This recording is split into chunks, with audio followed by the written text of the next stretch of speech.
Welcome to Voices of Care, real stories to inspire, uplift, and unite caregivers, with Maggie Linton and Carl Powell. Enjoy the conversation. Okay, well, welcome to Voices of Care. I'm here with two of my very favorite people, one who I've known forever and one who I know through Zoom and becoming friends with very rapidly, Maggie Linton and Habaka. So welcome. Thank you. Thank you. Thank you. So Good glad to be with you. here. Yeah. So Maggie, you go ahead and take your lead. Okay. Habaka, I'm telling you, I looked at you and I saw the little bee up there and I said, oh yeah, she's a stinger for sure. Tell us a little bit about your background because like Carl introduced us and I said, I'd never heard of you, but a lot of people have heard of you. So let's talk about you first. Okay, well, thank you once again, Carl and Maggie, for having me. And I am an international vocalist, and I sing jazz, blues, and gospel and soul. Those are my main genres. However, I've been told I could sing anything.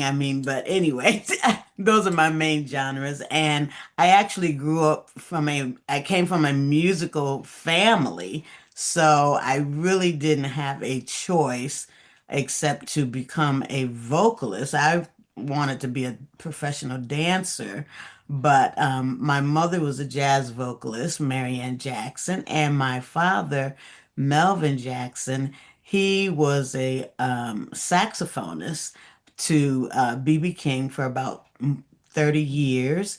And Wow. prior to that, when he started out, he played the trumpet. And he played the trumpet, and he was a band leader with Bobby Blue Bland for like 16 years. And then prior to that, he was with Johnny Taylor. And so I really just didn't have any other choice. And my grandmother was a dancer. My grandfather was a promoter and pianist in Tennessee, and so I did get to meet my grandmother. However, I never did get to meet my grandfather, but I'm sure they're smiling. But that's what I do. I'm in the music industry. I absolutely love it. And I lived in Italy for 25 years, doing festivals and teaching voice and also teaching a gospel choir as well. And also having a all natural health store I had in Italy as well for 6 years. All right. We're in Italy or all over. Huh? Where in Italy? I lived in northern Italy in Cremona, Okay. and Cremona is known for the violins. And so there are violin makers in the little town, and violin schools, and it's considered the city of music. And so I was like, well, look at there. I would end up in the city of music. That's fantastic. It Thank sounds like you. you've had quite a varied career, but one that was set for you automatically because It was, it's part and of it your was. DNA, right? It's part of my DNA, exactly. It's Mm-hmm. part of my DNA. And um, I did not expect my life to be as it is right now. And me being an international, well-renowned vocalist, I had no idea. That was not what I was thinking when I was a child. That was, how your mom asked you, what do you want to be? What do you want to be? Well, I wanted to be a psychiatrist. And so I guess I am in the psychiatry business, but through music. Mm-hmm. Uh, Healing hearts, that's what I say. I just go around spreading the love. Yeah, because music really does. It brings people together in Yeah, so many different ways. yeah. And, when I was looking at some of your vocalists and things like that, it reminded me a little bit of like a Nina Simone and along those kind of lines. It's like, yeah, give it full voice, full rhythm, Yeah. and just let it go. I love Nina Simone. Thank you Yeah. for that compliment. Yeah, you have the magic in your voice. That's what Nina had. Dude. Even though you sometimes you didn't understand what she was singing about, there was just the magic in her voice, and that's why your music, like hers, fits in movies because it sets the Oh, mood. You have that, yes. yeah, you set a mood, which is a beautiful thing. Yeah. Thank you so much. Thank you. I tell you, I absolutely just love what I do. And, I was also very fortunate and blessed enough to, while I was in Italy, to also teach children. I mean, I had students who were like 6 years old Wow. singing, and they had quite characters at 6 years old. And I felt really honored because a couple of the parents said that they wanted their children, they wanted me to be their child's first experience with a teacher. Oh, fantastic. So you were changing lives at a very early age. Yes, and I know what I used to teach aerobics, believe it or not. When I was growing up, and when I was a teenager, I was known I'm originally from Hartford, Connecticut. Oh, And okay. when I was a teenager, I was teaching aerobics for the Parks and Recreation Department. Wow.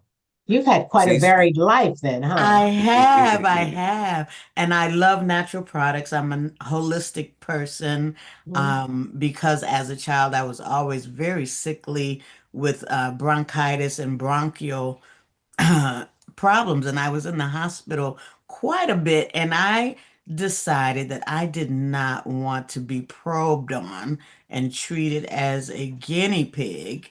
And so I started researching natural products and herbal teas and loose teas and sticks and woods and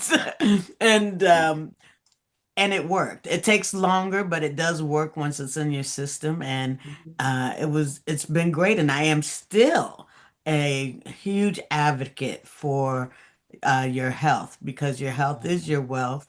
And I still have those issues with bronchial problems and that sort of thing. However, they're under control because of Good. the herbs that I use. And I know that that it will disappear soon. I'm Mhm. gonna do some tapping, tap, tap, tap Carl. it That's away. right. I got that from your book. Yeah, That's a beautiful exactly. thing. Exactly. Well, Habaka, you've been on this, I call it journey because you just keep turning the pages. Yeah. And as you go out now in in using your voice and your also your knowledge of herbs and things like that to truly heal people Hmm. and getting it across to them. Talk about that. Yes, well, I have a YouTube channel where I really just started it, but I'm also in a company that sells really great vitamins and products for your health at a really good price as well. And it's the quality. But, I find that it's really difficult to uh, make a person, or not make them, but for them to actually believe Mm. in natural healing because people are just so accustomed to healing, getting a quick fix. It's yes, okay, you can get the quick fix, but you're not really addressing the root issue. So therefore you're just putting like a band-aid on it, Mhm. and I tell you, and I tell people also, when it comes to your health, that it entails a lot of different things. So it doesn't mean, because I tell people also, just because someone may be heavy, it doesn't mean that they're not healthy.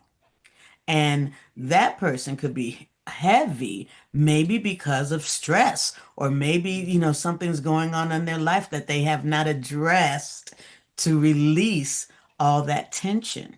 And Mhm. so, and also, getting massages and that sort of thing is just your body just says, thank you, thank you, thank you. She loves me.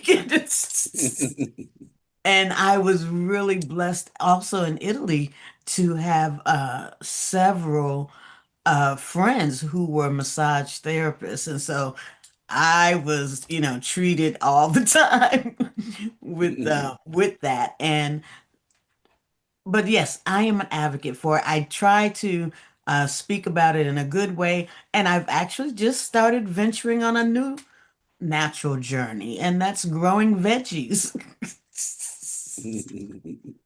I have planted squash, acorn squash and tomatoes and basil. Of course, it's easier to start off, with the herbs, basil and rosemary and that sort of thing, thyme and but I'm doing cherry tomatoes and acorn squash and basil and I'm excited because, I'm a city girl, but I'm learning and with the things that are going on today, I believe that we need to know the little things and just start preparing to know how to grow something at home. To be We, self-sufficient right now. yeah, I was going to say we have Yes. a big garden every year. Oh Just my growing our own goodness. tomatoes and the squash and um, zucchini as well as yellow squash and Yes. Well, see, they believe in that in Italy. mhm, Everyone has a little garden, even those who live in apartment complexes. mhm, They are growing veggies and later. things on their patios, and they just go out on the patio when they're cooking and clip and mix. And I'm like, that's what really intrigued me and inspired me. I was like, well, I'm gonna have to try this and get my hands dirty and get into this. And it's very exciting, just to baby a seed and then the end product, and then you taste the difference. Right. Oh, there is a And dramatic difference. It's dramatic difference. there's So a what's your dramatic YouTube? difference. Your YouTube channel that you just started. Talk about that too. My YouTube channel is, oh, what is my YouTube channel? I think it's Live Good Habaka or something like that. I'm gonna have to pull it up off of my phone real quick and I will because I'll tell you, I have all these platforms, but I'm telling you, it's like, well, let's see. It is, oh well, okay, so it is Live Good. It's Live Good, Live Good, Habaka KFJ Live Good. Yes. We'll get that information up at the end of the show so that people can look you up. Oh, okay, and I'm looking at it now. So the handle is at Live Good Honeybee. Oh, really? Yes. Oh, so you doing advertising just by sitting here, huh? That's it. And all of my musical lovers of Habaka, I call them my honeybees. So you're a Oh, honeybee. Carl's a honeybee now. So you're Yeah, a I'm a honeybee now. honeybee. Yes. that's wonderful. So Yeah. let's talk about how you got back to Las Vegas. How did that whole thing transpire? Well, okay, so it transpired. I went into Atlanta to see my mom for vacation, and the very next day, I received a phone call um, from the hospital saying that I needed to come to Vegas and that my father could not be released unless somebody from the immediate family was with him. And I was like, what are you talking about? I just spoke to him yesterday and he was fine. And they said, well, um, he has Alzheimer dementia. And I'm like, oh my goodness. Okay, so that's what brought me back to the United States. I did not expect it. It was a complete surprise. And when I arrived to Vegas, I went to the hospital and I was totally overwhelmed with the thought of everything that they gave me and just shoot me off. It's like, oh, you're gonna be fine. It's gonna be great. And I'm like, hold on a minute. I am not a nurse. I don't know how to Mhm. give shots. And they like, oh, it's going to be simple and just do this and his test his blood sugar 4 times a day and his temperature and he has to eat at a certain. I was just totally blown Overwhelmed. away. Yeah. And he was very, at that point, he was still very lucid. And uh, so he would go back and forth. And so it was really hard for me to distinguish Mhm. the two in the beginning, because having a conversation with him, he would be talking about things we always spoke about. But then when you paid more attention to it, you would realize, okay, something is not quite right. And so what I decided to do was to take an online course, caregiver course from the Alzheimer Association. And I received a certificate for to become a caregiver because I wanted to make sure that I was going to be able to take care of him properly. And like I said, he was very lucid in the beginning. He was like, "What are you doing here?" And I was like, "I'm going to come and stay with you. I didn't ask you to come here. I'm fine." He was like, "I've got to get back on the road." And I was like, because, him working with Mhm. BB King kept them very busy. Yeah. I mean, they literally perhaps maybe only had 2 weeks out of the year that they were home, and that was during the Christmas holidays.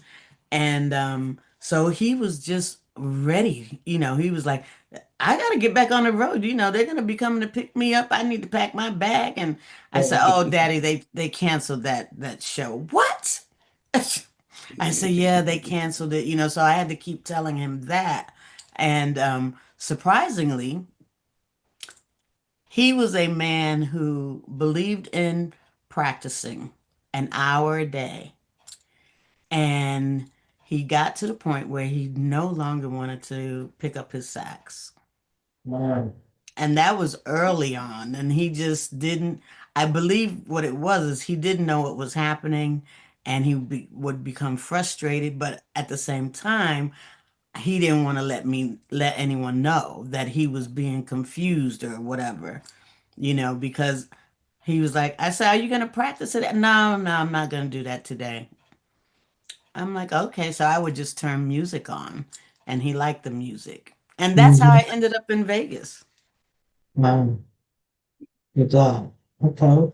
What as you begin to see him decline though, Yes. not just stopping the practice, but other ways he was declining.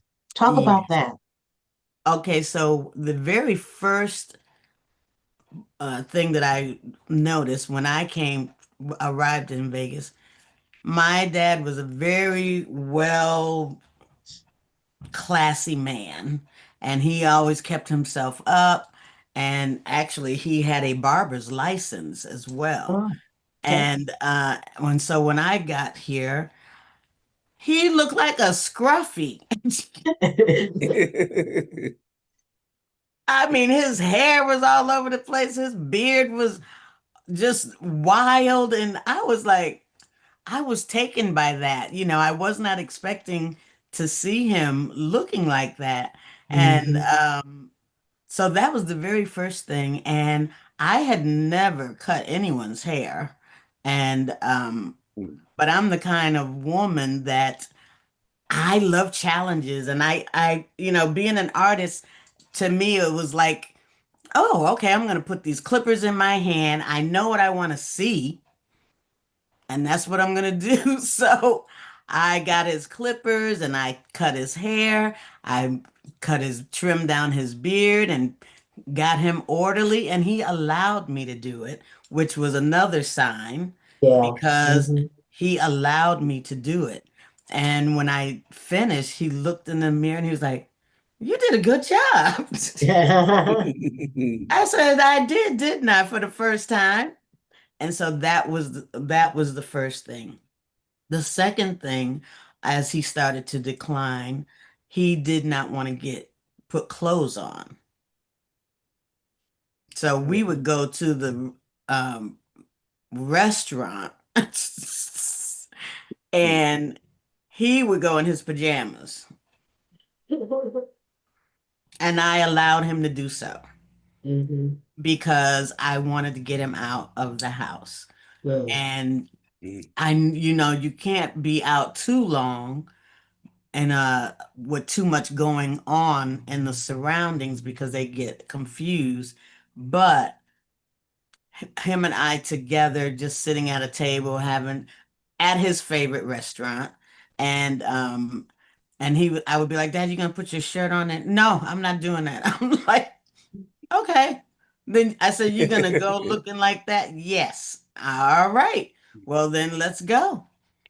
So this is how I approached him. And then the other thing was he couldn't drive any longer. And he was very upset about that when the doctor told him that he could not drive. And so when we got home, he was like, I don't care what that doctor said. I am driving. I said, Daddy, well, they said you can't drive because, you might get, I don't care what he said. I'm fine. There's nothing wrong with me. I'm gonna drive my car. Okay. Okay. So we were going to the grocery store and he said he was driving. So I didn't argue with him. I said, okay, I'm gonna let you drive. As we're backing out, he became confused and he tore up the garage door. And I allowed him to do that. So Mhm. because I felt that he needed to actually experience it and see what he was doing and see that he could not handle it. Yeah. And so when he did that, I said, okay, well, you tore up the garage door. Let me call and have it fixed so we can get to the grocery store. So what we got it fixed. And after he was done, I said to him, I said, you ready to go to the grocery store? Yes. I said, are you ready to drive? He said, I think you got that under control. And I never had a problem with him about that any longer after that.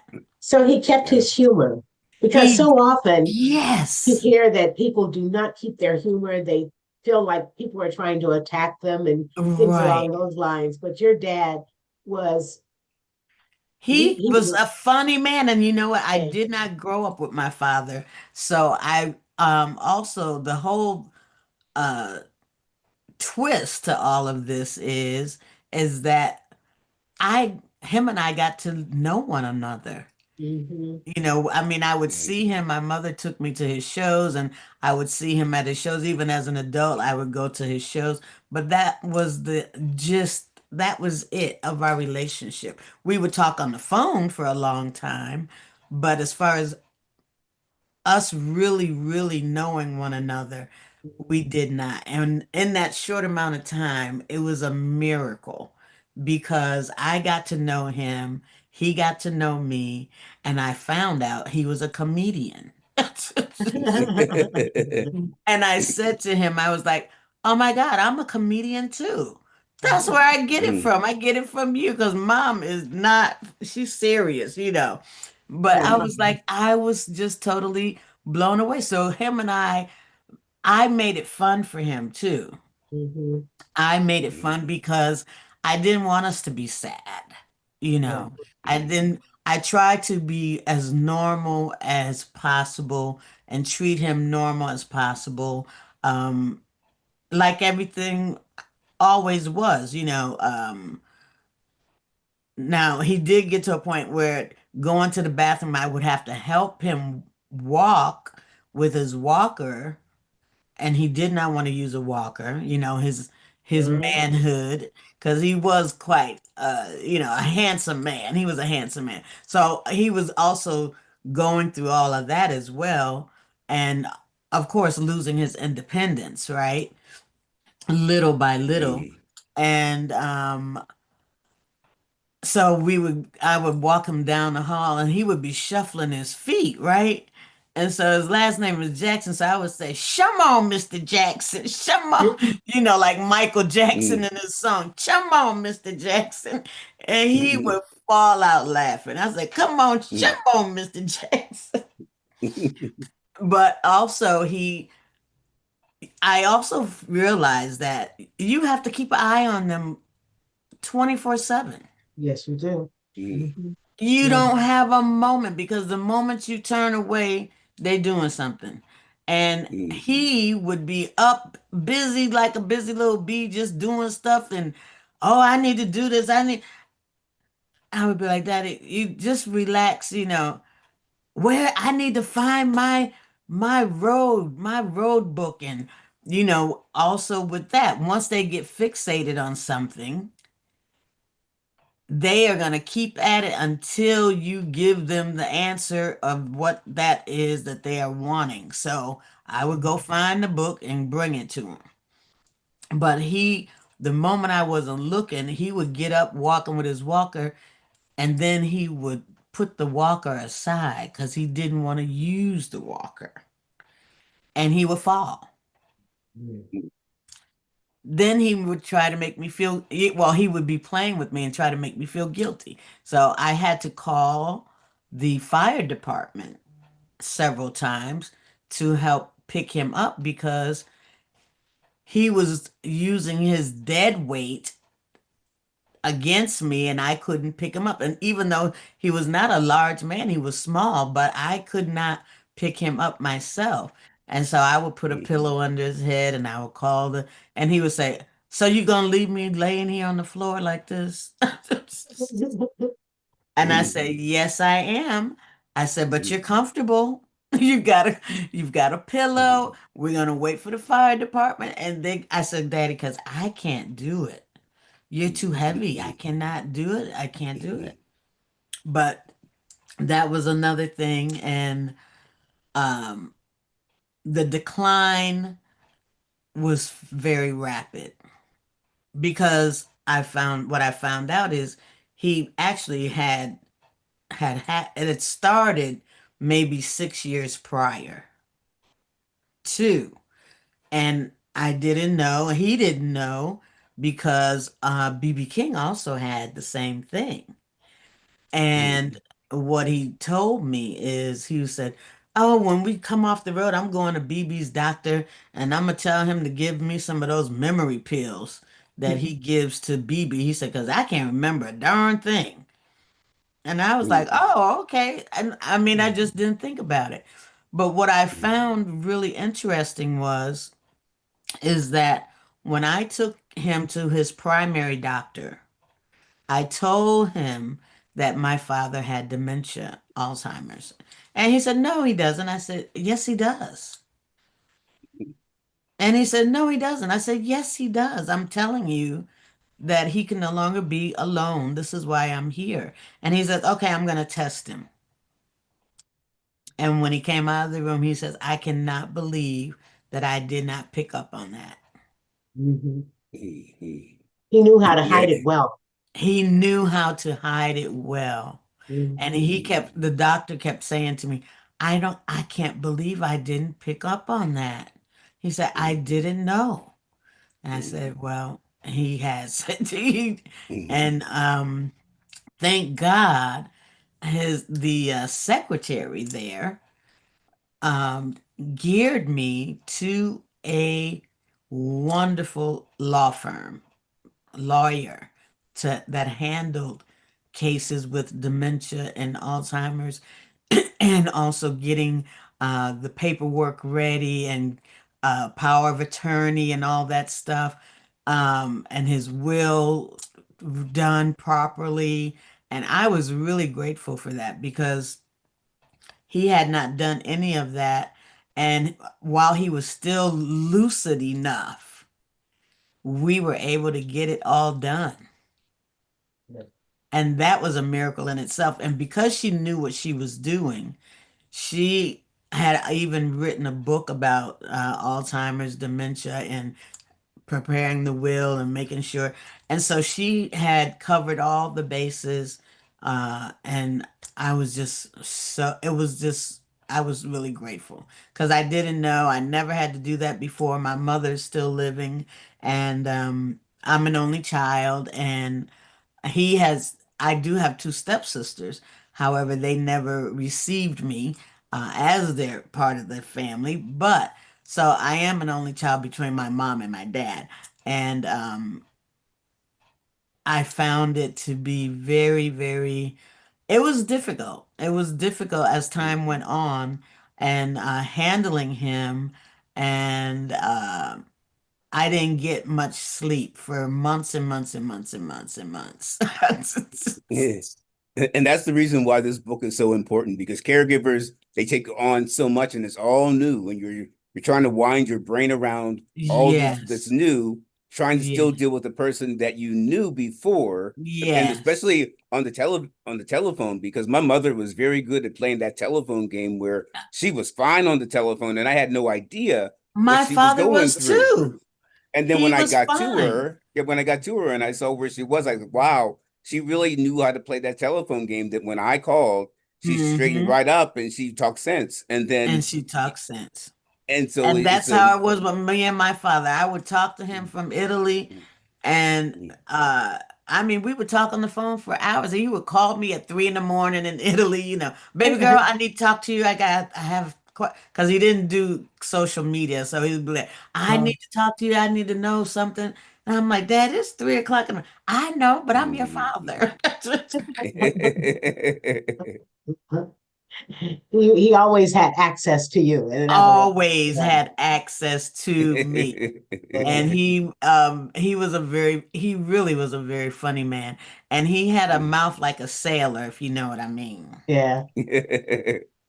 So when he would talk to me, he would try not to talk like a sailor. And he like, baby girl, okay, I know I'm talking to you. I know you don't like that. But he actually called me. He's like, okay, I want you to look something up on the internet. I'm like, okay. And he said, I want you to look this word up. MF. I'm like, Daddy, I want you to look it up because I want you to understand that it's not really a cuss word. I said, but Daddy, it's all in how you are using Yeah, it though. yeah, exactly. I said, that's what makes it different because it's the context in which you're using it in. Yeah, but I just want you to know it's not a bad thing. It's not what you say, it's how you say it, It's how or you, or and say he was something else. I mean, his mouth was, and actually his friends tell me they miss him for that. Your it. daddy knew how to use them words. I'm like, yes, he did. And another thing, um, as we got to know one another, he looked at me one day and he was like, you are just like me. And I was like, duh. He's like, you are actually walking in my footsteps. I said, yes, Daddy, I am a musician. I am a vocalist. I told you. He never heard me. Well, he never got to see me perform, but Wow. he did get to hear my music. And so he was very, very proud. He knew that I was a vocalist and everything. And many years I would ask him, Dad, can you just introduce me to a couple of people? And he would be like, no, you got to do it on your own. I'm like, okay. But at the end, he did ease my soul by telling me that he was very proud that I did. He's like, I'm very proud of you. You did a great job and you did it with integrity. And he says, and you are really good. I said, well, I got it from you, Daddy. Yeah. You, mom, grandpa, grandma, it's in Well, my this is genes. well, this is great. I'm really looking forward to you writing the story down and getting it out to people. And I this has been such a great conversation. We could go on forever. I know We Yeah. could, we could, we And could. I bet you had never thought you would become the caretaker for him, did you? I did not. That's a great question. I did not, and I was totally blown away by that. And I was just so grateful that I had happened to be in the US, at the time, because I was living in Italy at the time. And so I was just grateful that I came home on vacation and I was here and able to come and be by his side. And he was very happy as well once he realized what was going on, that I was by his side. And so it all worked out, it all worked out. And he left with a smile. All right. That's beautiful. Yes, he had a And that's smile on his face. And the nurses said that that was very rare really. when someone passes away. Yeah. And that's how I want to leave. I want to leave with a smile on my face. Me too. Me too. too. I do too. But I am so grateful that you invited me. And Dorothea, I mean, sending that email to me to be a part of this project and the book, and um, things always happen, Yeah. when you least expect it. Mhm. And what I love about the book is I already see is we're becoming a community of people who are like-minded and have been through Yes. things, and everyone's going through it in different stages. One Yes. person that's going to be in the book, she's just starting to learn the process. Oh, One okay. other person, her mother just passed, and so she's still trying to separate those things and those thoughts. So there's so Yes, many things, there are yes. so many stages of this, and There's so many so many things that we have in stages. common. So I'm really looking forward to the in common stories. And they can be mean, okay? Don't forget yeah. about me. Yeah. They can be mean, but you have to, brace yourself and know that they don't mean it. Yeah.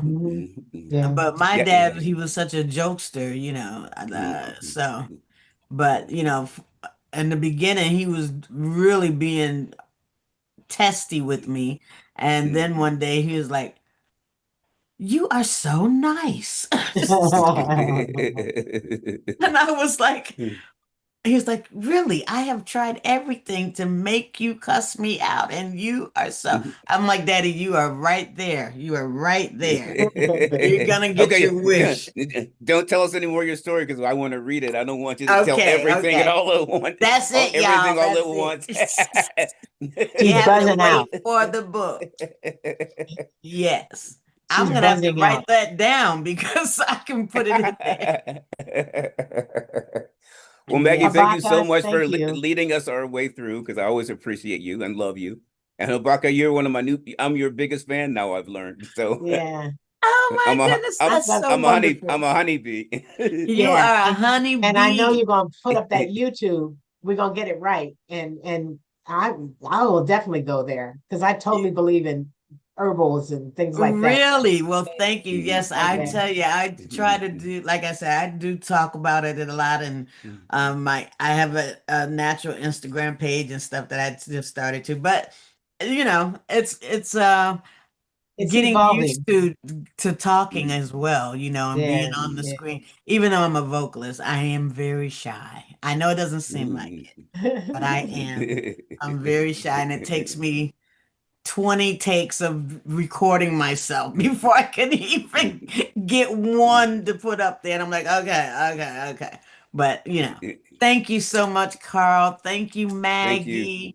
Yeah, And I my can't pleasure. wait for this to be a completed project. It's going to help And so many people. the I three of think us so have to too. absolutely have to do this again because we have so much to talk about. All right. Okay. Yes, Definitely. indeed. Yes, indeed. Well, have a wonderful rest of your day. Thank All you. You do right. the same. Continued Thank Uh, you. blessings. And many all right. blessings. Peace and blessings. All right. We'll all Yeah. talk soon. All right. Bye. Bye. Bye. Bye. Bossa Nova tonight, the moon shining bright. I let down my hair, love is in the air. Get swept off my feet to the Bossa Nova beat, yeah.